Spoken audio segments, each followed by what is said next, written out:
Today, we're going to be catching up on the Haunted House project, so stick around if you want to make a few more things if you're following along.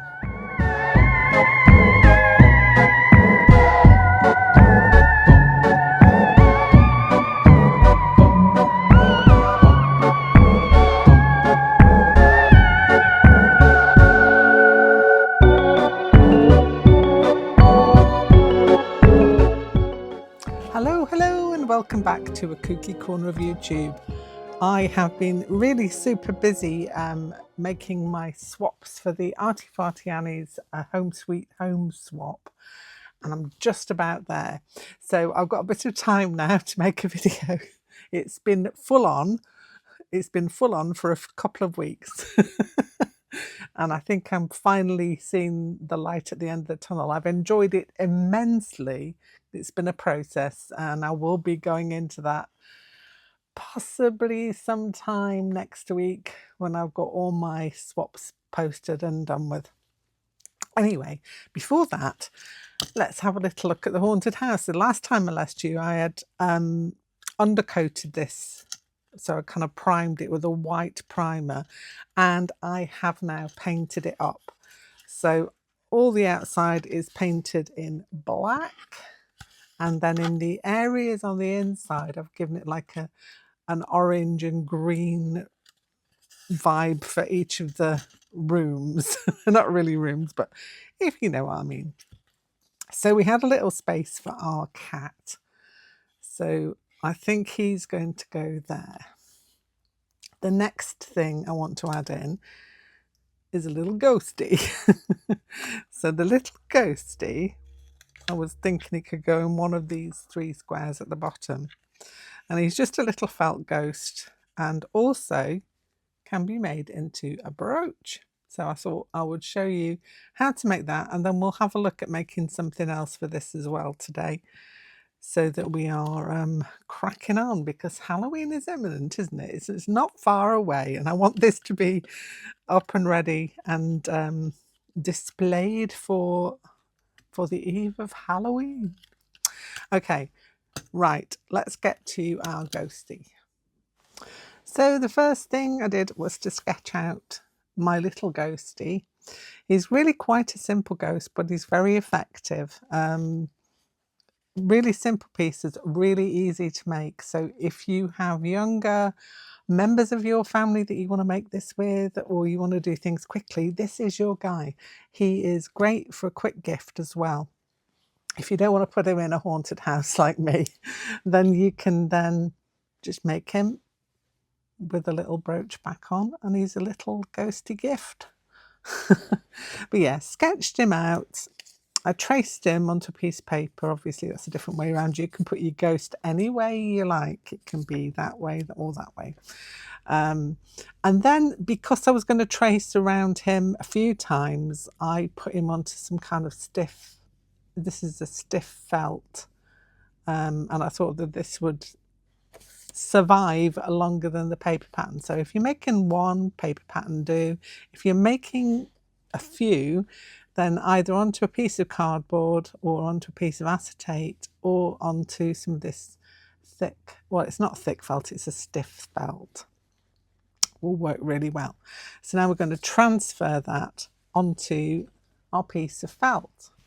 So I have got this piece of felt here. It is a piece of, it's not wool felt. You could do this in wool felt quite easily. This is, it's a wool and rayon mixed felt, this one is, and it's from Paper and String, one of my favorite places to buy felt from. Right, so I'm going to trace out my ghosty and put his paper pattern over there. So I'm going to do him 2 ways. So I've got the friction pen here. This is a light blue friction pen. Yeah, it is light blue. And this is great for transferring onto light fabrics. Really, really good. I was thinking as well, if you wanted to be a bit adventurous with your ghostie, you could make him in different ways. I thought if you made a white ghostie, he could be nice and friendly.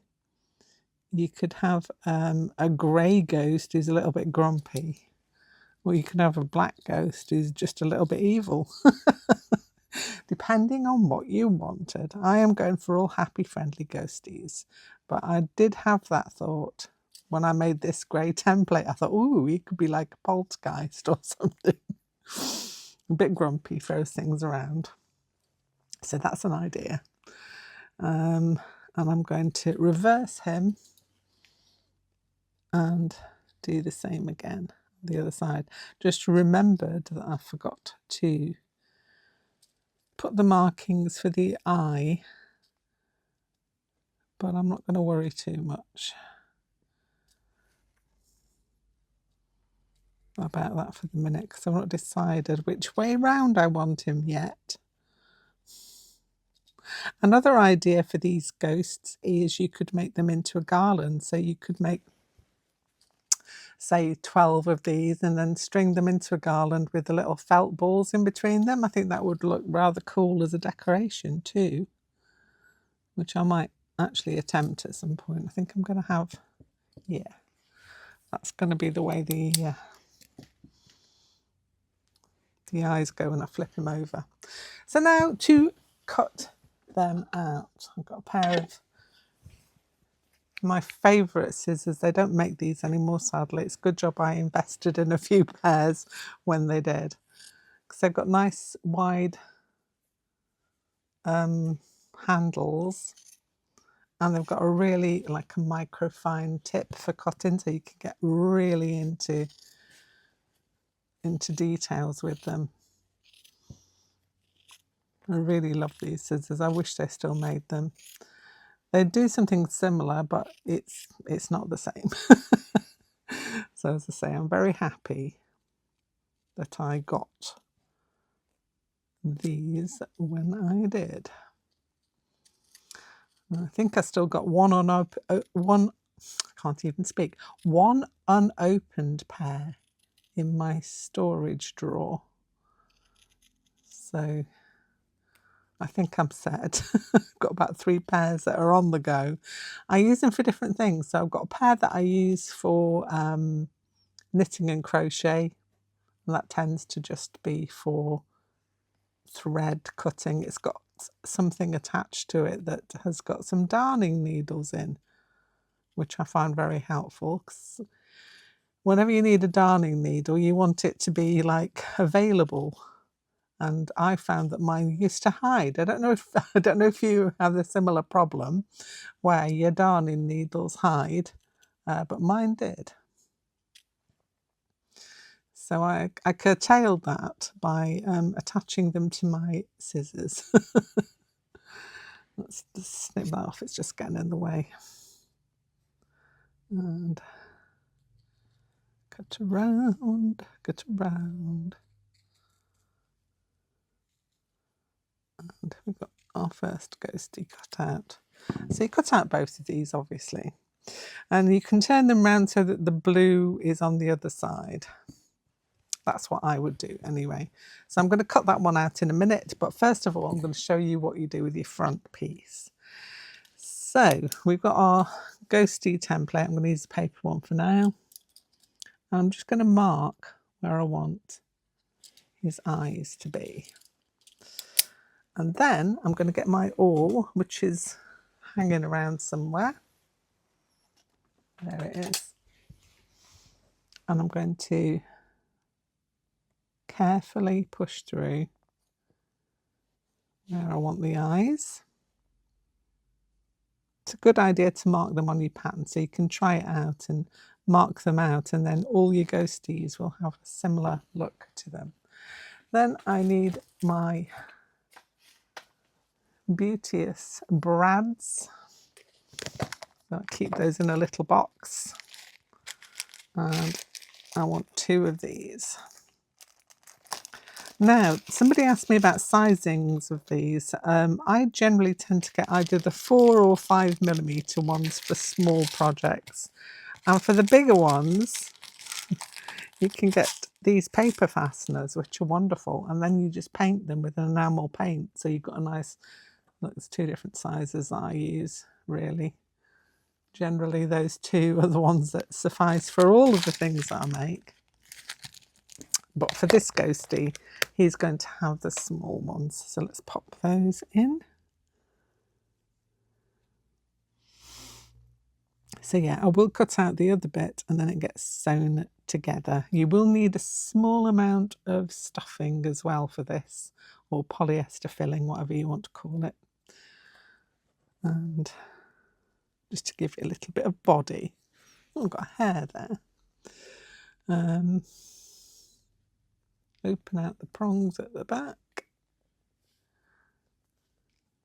Lovely. Now I like to give mine cheeks, and I also like to give them a little smile. So I'm going to draw his smile on quite faintly. You can blast this with a hairdryer to get rid of any blue marks that are left over after your stitching as well. Just do be aware that sometimes in the extreme cold they come back. We can get rid of them again by blasting them again. That's the way you get around that one. Okay, I'm going to colour his cheeks. I've got this Inktense pencil, but I'm not going to wet it as such. I'm just going to use it dry, and I'm just going to give him some little blushy cheeks there and there. I've got a nice blush going on. It's quite a shy ghostie. That also fluffs his face up a little bit, which I quite like. Okay, so the next thing I'm going to do is to stitch his mouth. I've got an embroidery thread in black, and I'm going to just stitch his little mouth out. So I'll just thread up and we'll get on with that. So the sun's decided to come out. Yay! It's been quite grey this morning here, and it's decided it wants to come out and play. Sometimes I do this, and I'll show you what I do. I kind of go from one side to the other, and I pull my thread so that he has got the blue underneath. It's got my guideline there, and then I go back in with the thread and couch down in a few places where his smile goes, like so.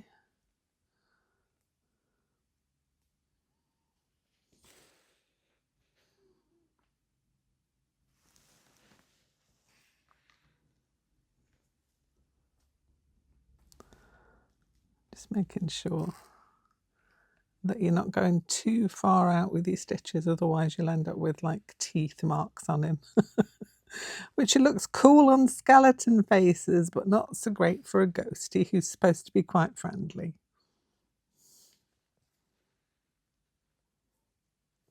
And probably another one there. Could do as many or as few as you want, just to hold that little grin in place. There he is, cheeky little boy. And I just fasten this off at the back by going through a thread, couple of knots, or wrap it round a couple of times to make one knot and give it a snip. So he's all ready now to stitch together with his back part. Now I do the bow at the end because I tend to do that with a little bit of glue.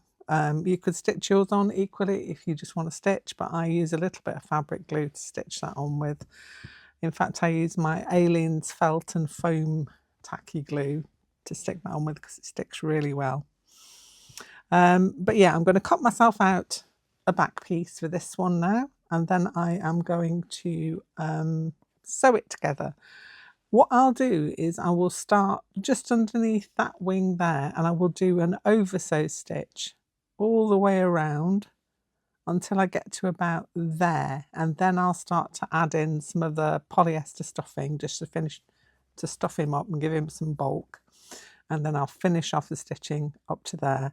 That's a really good point to add in your stuffing because you can then stuff the tail and the arms as much as you want. I mean, I don't really stuff too much of the of the arms or the tail so that they can have a little bit of movement to them, so they're kind of bendy. But you do what you want to do. If you want to stuff all the way into the end of the arms, you can do. So I'm going to go and do that now, and then we'll come back and I'll show you basically how to do his bow tie. It's really, really simple. So for the bow tie, you just need a very small scrap of felt. I'm going to do a red one this time. And if you want to, you can draw it out first. I don't tend to do that. I just tend to eyeball it. So this needs just straightening up a little bit. And let's have a look at the length. So to about there. So snip that off there. And I'm going to go in from one corner.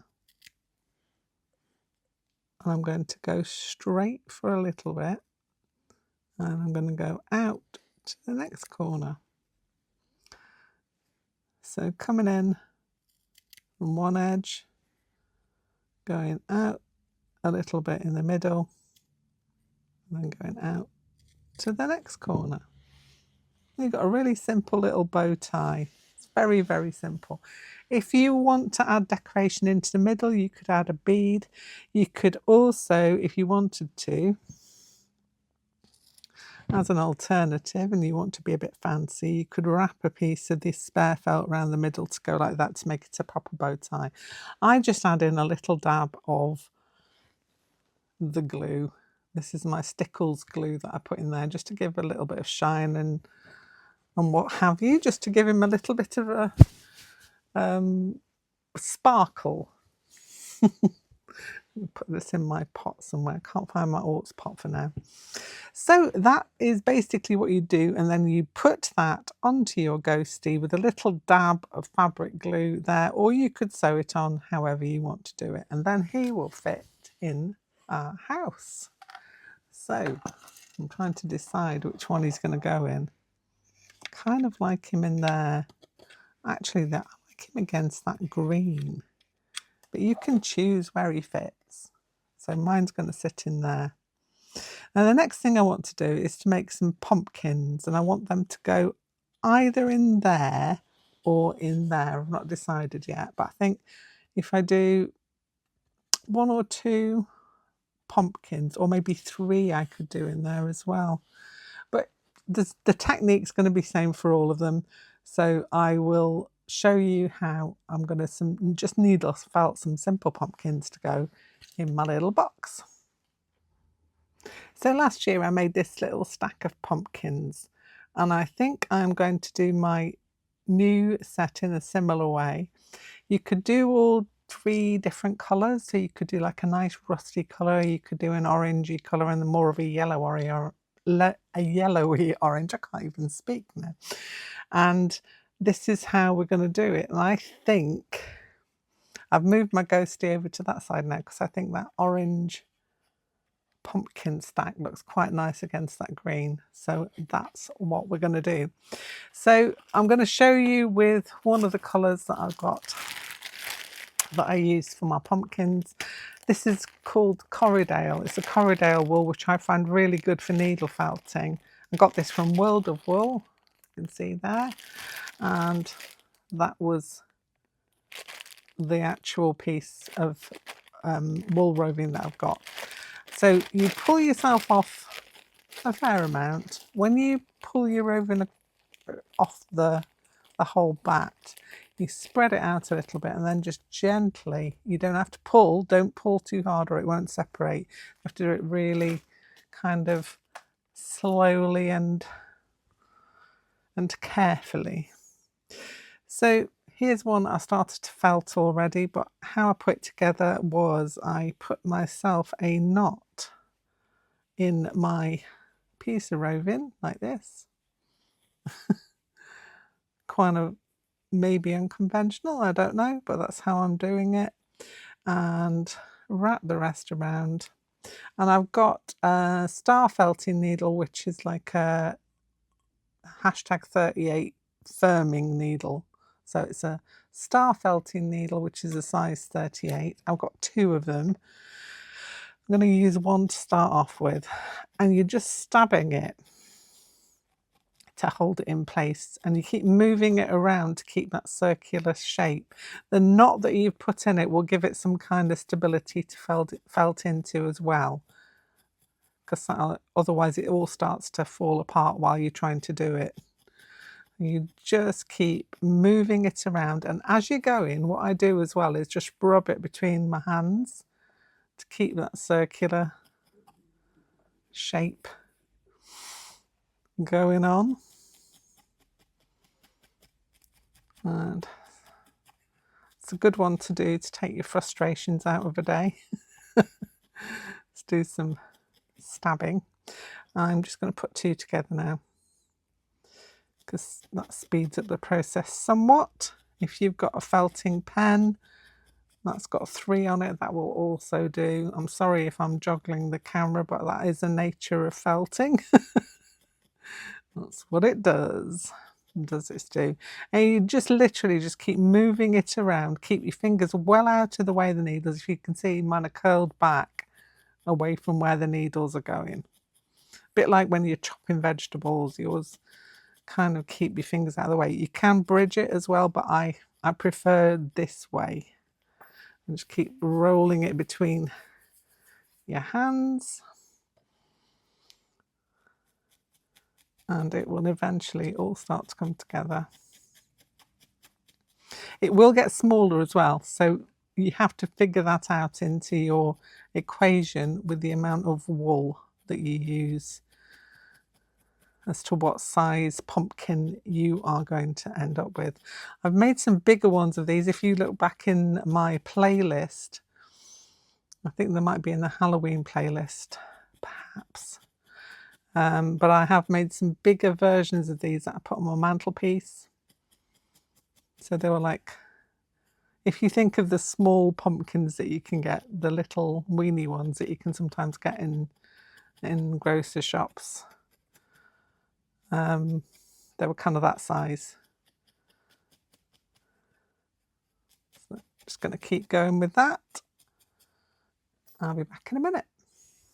So here's my little pumpkin.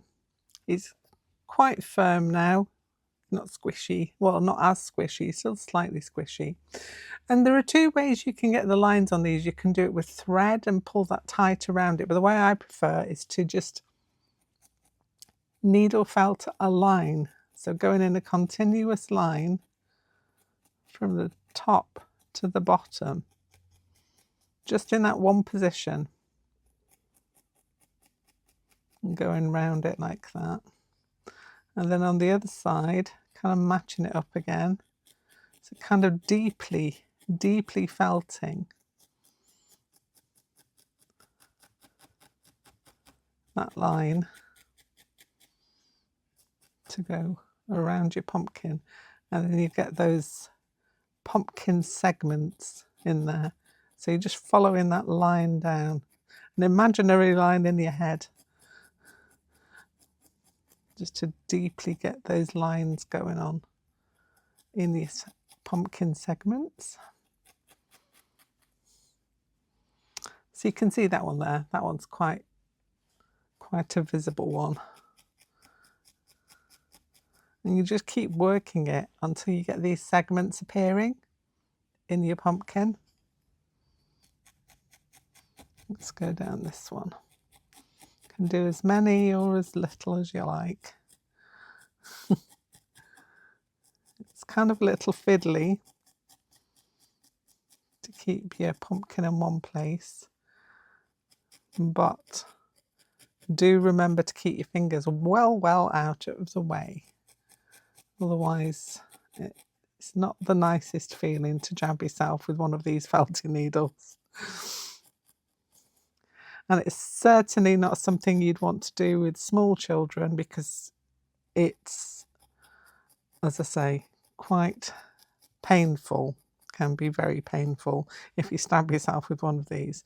Older children, teenagers, yes, supervised for sure. They could actually do this quite well. So you can see how that's coming along. So what I'd do now is I would stack 3 different colours together. That's probably a medium-sized one. So you could judge the medium-sized one as to how much wool to use for the bigger and smaller one. Needle felt yourself a little stalk for the top. So that's just rolling up a little bit of roving in order to create that, and then needle felting that on the top. And then you needle felt them all together by stacking them on top and needle felting between the two of them so that the wool from the top, the upper pumpkin, goes into the bottom one. So that is going to be my pumpkin stack for my house. So let's have that one in place as well, so he can go in there. So this means I have now got 1, 2, 3, 4 spots left to fill. I wonder what we're going to put in those. Let's take it up a little bit so you can see a little bit of how that's occurring. So we've got Mr. Ghosty living in that bottom one there. We've got our cat we made last time living up at the top one there. We've got a stack of pumpkins in the bottom one there. What's going to be next? Stay tuned, and at some point next week I will be showing you a couple more different things to put inside your house. That's all from me for now. I hope you've enjoyed this little look into how we're putting this the pumpkins and the ghost for this haunted house display, which is going to go in my room for Halloween. Anyway, that's enough from me for now. I will be back here very soon with something else. So bye for now.